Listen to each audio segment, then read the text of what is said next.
Good morning, everyone, and welcome to the start of your work week with Open Exchange TV.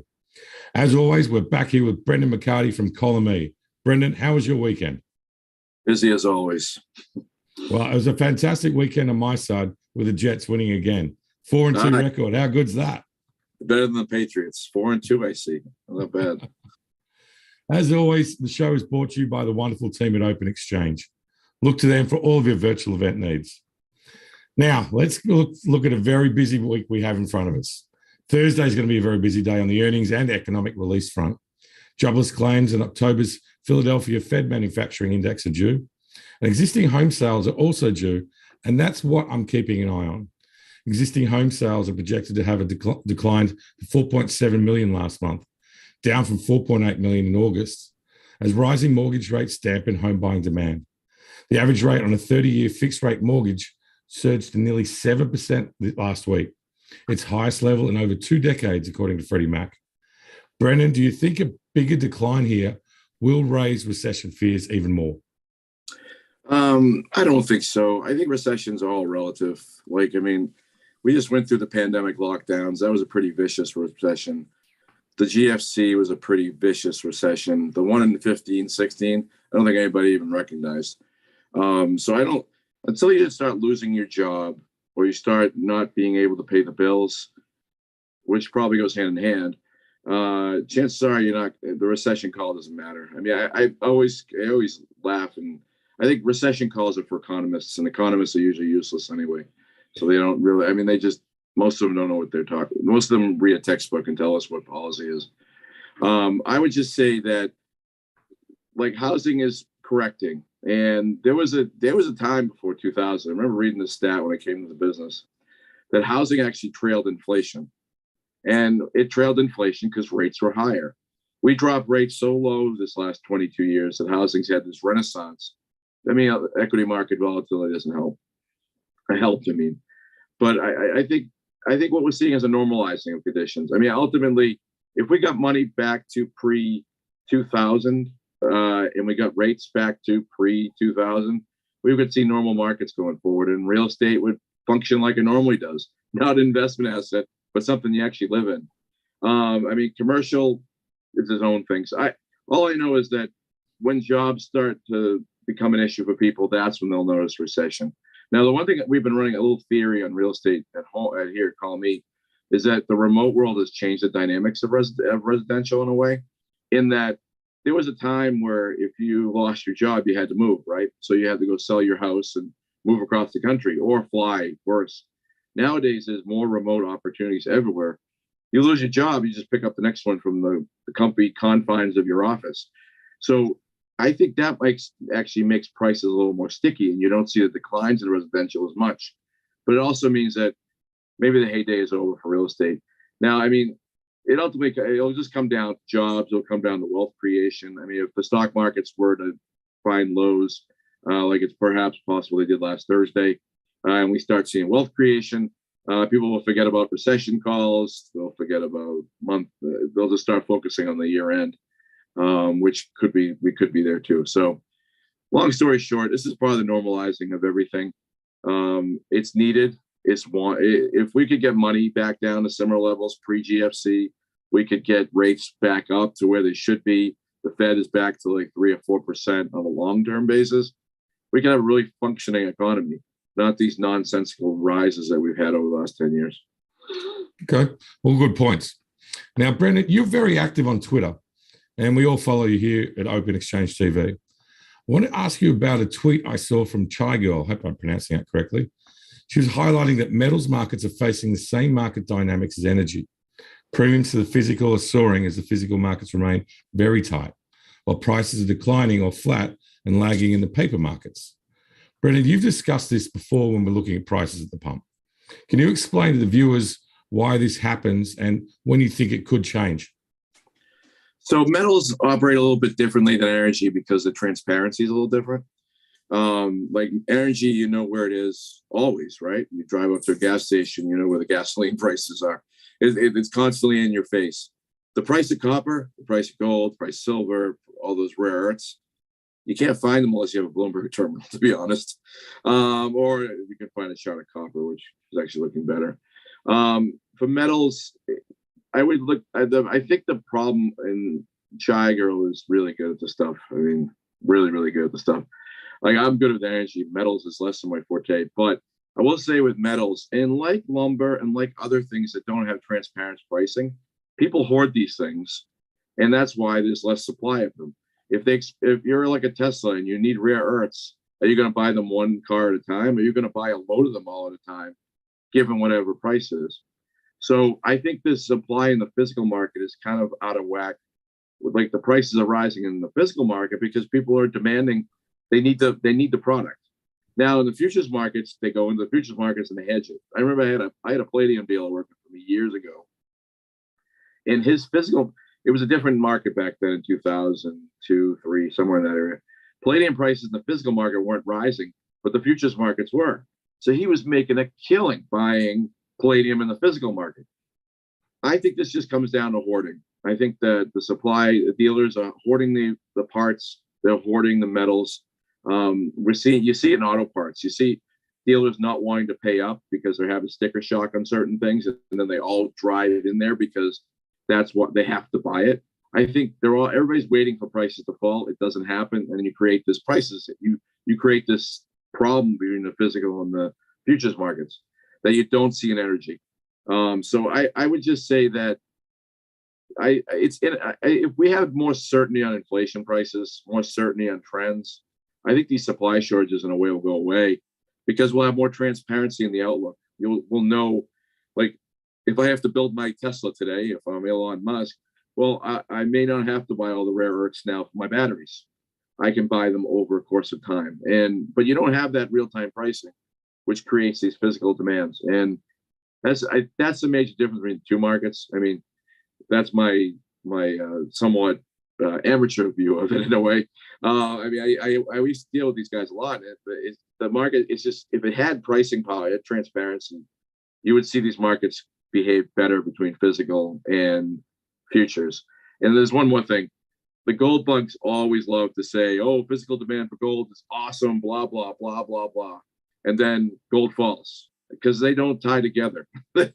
So just because the physical markets are tight, it doesn't mean that's really where the market is for these things. It's one of the things that always got me. I always find that people use the futures is what I follow. And if the future says prices are falling lower, that's where it's going. They're hedging. They're fearful of future price moves. Okay. Also, this week also we've got oil earnings are starting to warm up, and should investors be looking for special dividends here? Baker Hughes, Kinder Morgan, and Schlumberger are all expected to report later this week. Oil companies are in a purple patch environment, with oil the second best performer in markets behind commodities. Last week in Canada, we saw Birchcliff Energy report announcing a special dividend and strong guidance. What do you think, Brendan, we will see? Can we see some special dividends coming out, or will they be looking to build up cash reserves from the oil companies? So it depends on where you are in the business. Like a Baker Hughes, a Schlumberger, Kinder Morgan, their focus is they have their service business. The Kinder Morgan's more diversified, but Baker Hughes and Schlumberger are more service oriented. Well, their service businesses are not operating they're not doing as well as the oil price, right? So you're not going to probably see special dividends out of them. A Kinder Morgan, last I read on them, they're looking to pay down debt. So chances are they're not going to spit out a special dividend as well. In terms of this other company, Birchcliff, they're not increasing production. That was the most interesting part of it. So instead of not increasing production, which means you're not putting much money into the R&D side, you're just going to be stockpiling cash. And why not just give it off to the shareholders and support your stock price? By giving off a dividend, you put yourself in different, I think they went from 5 to 20 cents. So something like that. It's for them, it's a decent size. But if you issue a bigger dividend, you move yourself up in an ETF, you move yourself up in a mutual fund, those equity income funds, all of a sudden you become more friendly to. That pumps the stock price higher. I don't know if that was all their goal, but if they're not going to increase production, what does that tell you about demand? It's just not great. So I would just say that if you're like an Exxon, a Chevron, I think they would continue to buy back shares versus dividends. I know they have dividends. I don't know what those bigger guys are though. The service names won't be doing it. They're struggling as it is. And I think the focus is on debt. I mean, the higher cost debt goes, that mix between stock price and debt gets out of whack. Like I remember Apple was borrowing at like 1.25% like a year ago to go buy shares. Well, they're not going to go borrow at 4 or 3 or 4, whatever the 10-year is right now, 4%. They're not going to go out there and borrow at 4% anymore because the mix isn't there. Well, these oil companies borrow at much higher rates. So if the high yield market for debt is in the teens or double digits, which is better, pay off the debt or I just think they're going to be paying off debt more. Maybe they'll raise their regular dividends to sustain them, but I don't think the special dividends will be that big a deal. I think Birchcliff it might be an indication of who does it based on if you're not raising production, but you're generating a lot of cash, that might be the reason to give a dividend, but I don't know. I was just looking, Chevron and Exxon both got yields around about 3.5%, just over it. Chevron paying a dividend of $1.42 and Exxon 88 cents. Maybe you might see a little bit of an increase in dividends from them. Yeah, I think they'd be crazy not to raise their dividends if they have the cash to do it. At the same time, Exxon always Exxon always does the wrong thing, so don't follow them. Chevron always does the right thing, so that's what you probably follow. But I whatever Chevron does, I like that's the one that you would follow. I think they would raise their dividend. They're a good player. They're very well run. Exxon isn't as much, and it's all going to come down to how much cash is sitting on the balance sheet. A lot of these oil companies here don't want to raise production because they have such uncertainty with the White House. Drilling is not. The White House yells at them to drill, but then on the other side says, "Well, you can't drill with these permits," and it's like, well, then we're not going to drill. So then we have the same production with the same revenue streams. Well, let's put into our dividends, and I think you'll see that for the oil companies themselves more than the special dividends. Okay. Let's move on to earnings. And as we touched on there earlier, it's a busy week for earnings. It's actually one of the busiest weeks earnings-wise with some very big names reporting. We're going to start with Netflix, and they report Tuesday after the close. Stranger Things will surely be boosting subscriber numbers, but analysts and investors will be looking for an update on the ad-supported tier that launches on November 3rd. Brennan, I want to know your thoughts on Netflix, but I also saw that JP Morgan analyst Doug Anmuth is hosting the call. Is it strange to have an analyst to be moderating an earnings call for a company? It kind of reeks of something strange. Yeah. Do they want their investment banking business? That's what it reeks. That's the first thing I would think. It's like it brought me back to that guy who went to jail in the early part of the bubble times who was pushing IPOs. I don't know. It's kind of odd. Either that or it's a new way to do analyst calls. I don't know. Maybe the analysts find themselves irrelevant, so they have to start doing something like this. I have no idea. It is weird, right? It's like, all right, you've got a buy call on it. All right, you can run the earnings call. Anyway, let's focus more on the Netflix. So what do we think is going to happen from these numbers? So I was reading a couple research reports. These analysts are going bonkers over Netflix in this ad-supported tier. I personally hate ads. I can't stand them in the streaming world. Peacock has gotten worse and worse with it, and I have the premium version. It's because we have Xfinity. They give you the premium version for free. I think this is going to. Every analyst believes this is going to add 2 million signups immediately to the bottom line. I think people are going to trade down. I don't think people are going to add. Stranger Things is a big thing among the kids, but the kids don't make the payments. The parents make the payments. And I didn't watch Stranger Things, though my wife did. I will just say this. I believe Netflix is in the maturation cycle. I believe this is going to hurt them. This is going to hurt their margins. I guess they get paid in the ad side going the other way, but in a slowing economy, ads slow. That's just the way it is. They also have a notoriously bad spending pattern on these. They're not. I don't know what their margins are. They used to be bad in terms of movie productions. They weren't making a lot on them.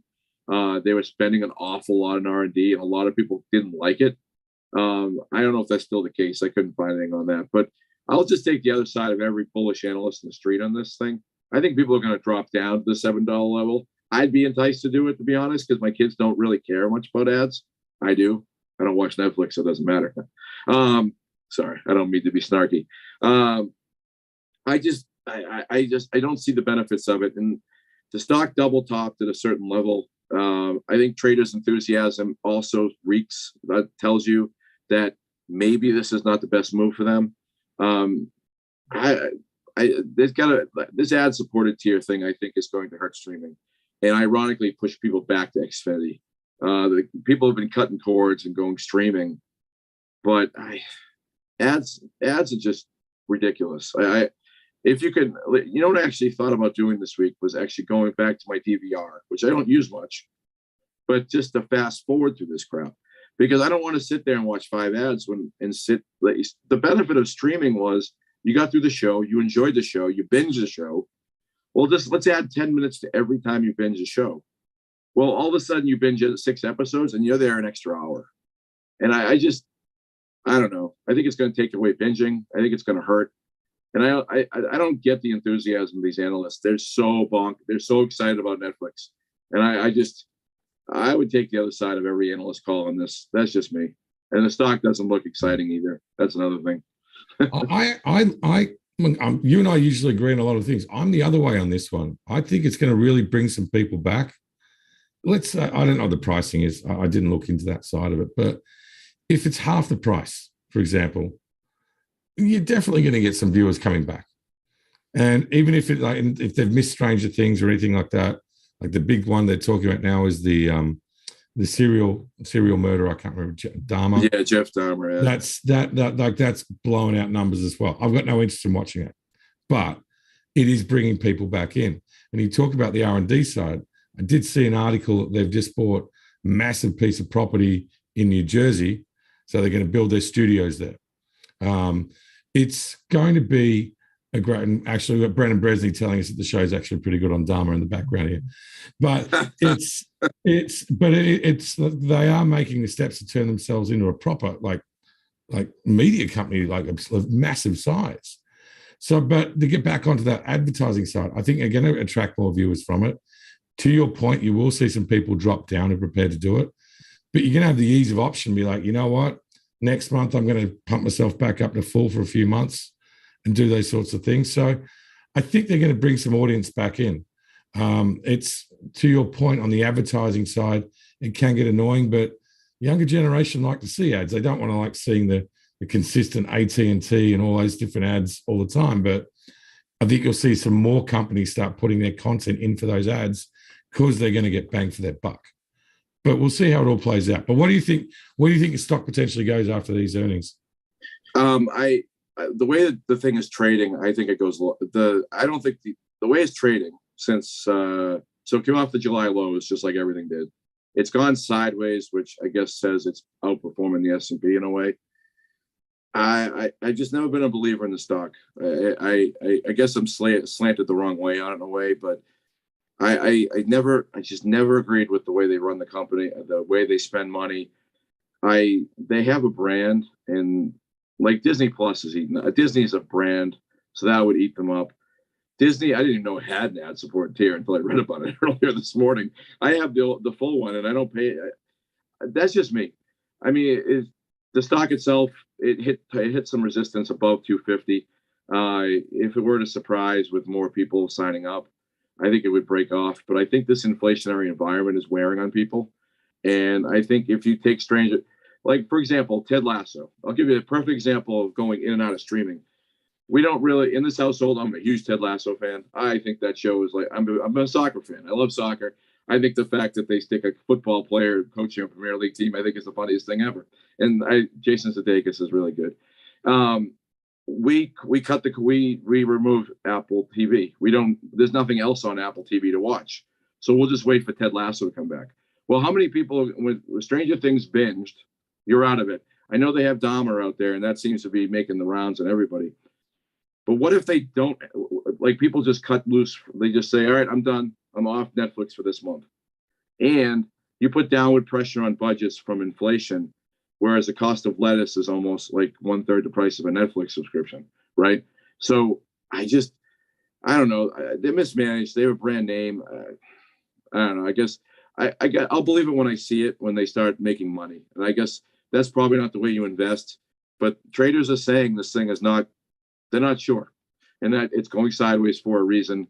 And Netflix has a long history of failing over the last couple of years. So you keep riding that train until it switches tracks. Okay. All right, let's move on to Goldman. They report Tuesday pre-market. And total revenue is expected to decline again. And that is expected considering what is happening, not unexpected, I should say, considering what is happening in banking at the moment. They're building partnerships like the Apple Card partnership, but with the negativity in the market, maybe the share price slide will continue, Brendan. But also saw a story there this morning that they're going to be merging their banking and trading departments together, which you and I were laughing beforehand. There's no conflict of interest there, is there at all?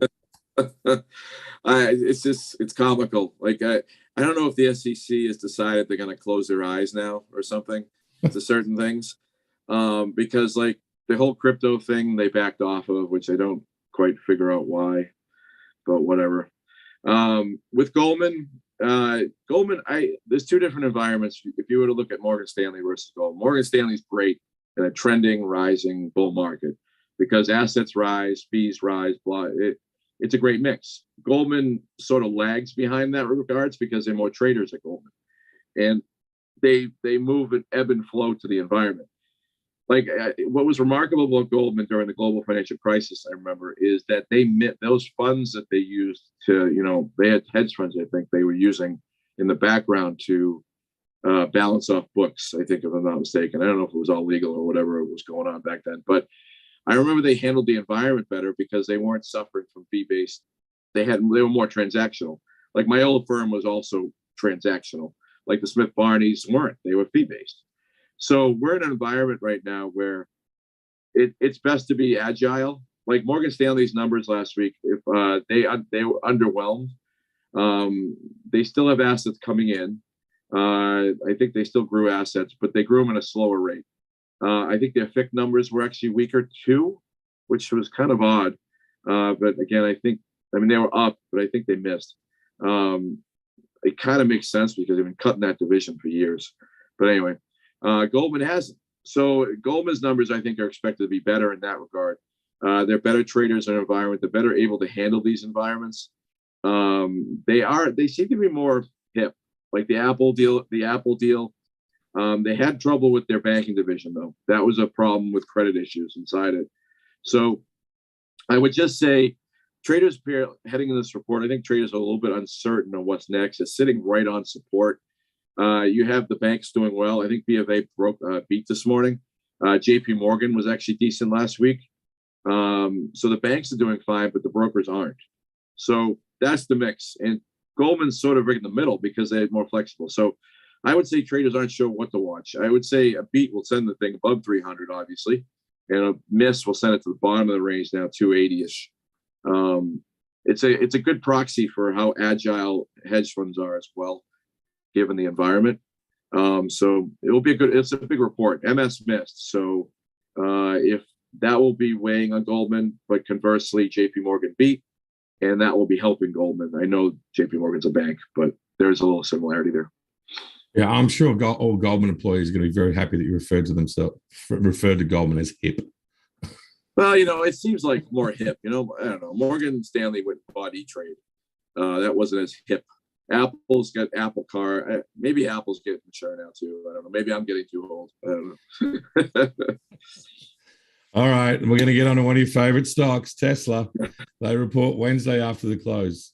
Several firms last week moved up expectations for a slight Q3 beat, despite the deliveries report that saw a sell-off in their share price.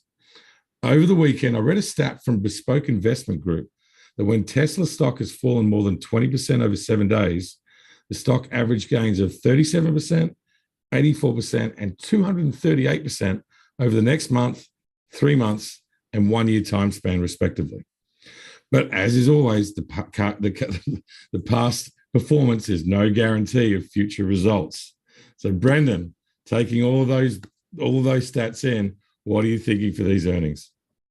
So, Bespoke, I love them. They're great stats people. They throw out great numbers all the time. I just find them intriguing. But I think those numbers were largely from the bear market, the bull market run from pandemic lows to about 2022, 21, 22.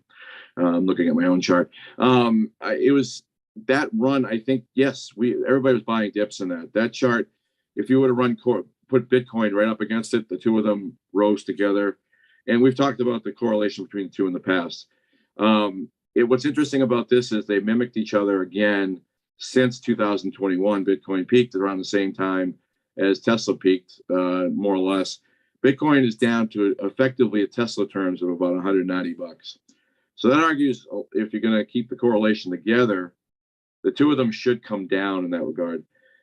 Tesla is still the leader in the EV space, but I didn't realize this, but their pricing of their EVs on average is less than a Ford and GM cars in some cases now. So they're getting less bang for their buck on margin size. So they're facing margin compression in a way on their cars. It's probably why you see Teslas all over the place now. Everybody's been buying them. But again, they have the competition coming in. That's going to be an issue. I also have a wonder if buyers of Teslas start to get you can't really get a Tesla fixed anywhere unless you go to a Tesla dealer, right? And there's one in Danvers. It was like, wow, with that thing, it popped out of nowhere. It's parked next to a mall.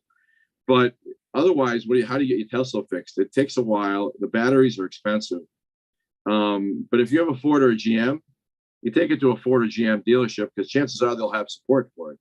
Yeah. So I wonder if those who bought a Tesla get tired of this and start moving back into the established names of Ford and GM and Volkswagen. I think is doing it, and Volvo is all in. I don't know. It's a speculation. One of the big things I found out about Tesla, though, and I'll say something actually positive, their service and their battery business is actually growing pretty fast. And Apple may sell iPhones, but their service business is a juggernaut. And I wonder if Tesla is moving in that direction, where services is a big push for their earnings going forward versus the sales. I'm not entirely sure. The stock itself looks like if it goes to one, it looks like it has a rounding top. It's entering a gap. The chart actually looks like at Morgan Stanley and Target before it entered its massive run period from the pandemic lows of 2022. So I'm wondering if it gets below 190, it enters a consolidation period that lasts years. I think people catch up. They are still cool cars. Anytime my 12-year-old son sees a Tesla, he's like, "Oh, it's a Tesla," or it's a Porsche. And Teslas still have that cachet. I don't really care for right now. It's in free fall, and if the stock markets were to find some support, it would bounce. But that miss, whatever their miss recently, was kind of strange. It was a very weird miss. They blamed it on supply shortages, which is odd. They haven't had a single supply shortage, really. I know Elon complained about it a couple of years ago, but it really hasn't been a storyline for them. I would just keep an eye on that. That's just me. And also Rivian last week traded horribly. So I wonder if the EV sector is starting to feel the pinch. Maybe it's a trade down. People I've had it with my Teslas. I can't afford to buy one. Maybe they're trading lower, and I don't know what this speaks for the whole EV business. So it'll be an interesting call nonetheless. Okay, and now American Express report Friday pre-market. Analysts are expecting a beat here, and considering they've beaten the last 4 times they've reported, we could see it happen again. What I'm going to be interested in is to hear how they are seeing business conditions on their earnings call. That could be what determines the stock for the trading session Friday, Brendan. What do you think is going to happen? So with American Express, I think we talked about this a couple of years ago. We said those who have money have survived this environment, right? Those who had jobs. I think we started our calls in June of 2020. I think it was somewhere in that area. I think we said at the time, those who have money have survived the pandemic because they still have jobs, they still have money. Well, American Express caters to those people. That's their people. Those are the people that pay their bills on time. They don't use American Express for extending credit, and that's the benefit. They don't have credit risk as much. Conversely, they don't have interest. They don't get a lot of interest either because people are paying off their credit cards. So I did a little look back on American Express, and it's interesting. Every time we've had a dip, whether it's 2000, 2007, 2020, anytime demand dries up in the economy, the stock gets carved in half. Not to say that American Express isn't carved in half this time around, but it does speak to what slowdowns do to them. They could have great credit quality, but if people stop spending on their credit cards and they have to pay them off, so what are they going to do? They're going to go to the Chase card that lets them drag on the payment, or are they going to go to something that requires a payment immediately? I think that could have a material impact on them. I don't know if it will this period. I don't know if it's going to affect the stock in the short term. The stock itself is holding support. It's got a massive double bottom right now around 135. But I wonder if it will be, let's put it this way. I think it'll be a great read through for the economy. If they announce weakness, we're in a very similar period to other things, and their number could be a precursor for the forward market action, because they're going to tell us, oh crap, earnings are not are weakening because we have less spending on our cards. Or conversely, those who have money are still spending, very confident, credit quality strong, and they're going to bounce like really strong. And that could be, I think it's a very pivotal report for the markets in general. Okay, listen, Brendan, we are well over time, so let's jump straight into like it, love it, leave it. All earnings related, of course, because it's such a big week. Starting with Charles Schwab. Monday, they reported this morning, I think. Oh, I don't know how they did. Well, I didn't see the report. I'll just say we'll leave it right now because I have no idea how they did. It reversed at 75, broke through 70, which is a 65 week. Look for the bottom near 62. Hopefully they're not shooting up to the moon right now. Well, so they beat pre-market. They're up $3, roughly, pre-market. Well, let's just stay with leave it. I don't have a chart in front of me, so we'll leave it for now. Lockheed, they report Tuesday pre-market. I would leave it. Not much downside, but I would leave it. Reversed off of 407. Okay. Johnson & Johnson, Tuesday pre-market as well. Like it. Nice turn off of 159.50, getting a little extravagant, a little particular. 65 week is right at 165. Over that, look for 170. All right. And Las Vegas Sands, Wednesday aftermarket. Ugly reversal on this chart. My God, they just creamed all the support for the last several weeks. I would leave it. It went through the 65 week and then two range levels for our weekly charts. It might be a little oversold in the short term. Breath is positive, but I would leave it for now. And Philip Morris, Thursday pre-market. Broke through support 89. I'd leave it. Looks like it's heading towards the mid 70s. And the last one we're looking at is Tractor Supply Company or Corporation, I think it is. Thursday pre-market. This one's fascinating, but I like it. It tracks to the CRB, interesting enough. So it's very sensitive to it. Chart's holding in, so I like it. But the long-term perspective, just be aware that the CRB breaks, TSCO is very sensitive to it. All right. Well, Brendan, listen, thank you so much for this today. Great show, a lot to take in. You have a great week. Hey, you too. Take it easy. And for everyone else watching out there, good luck investing.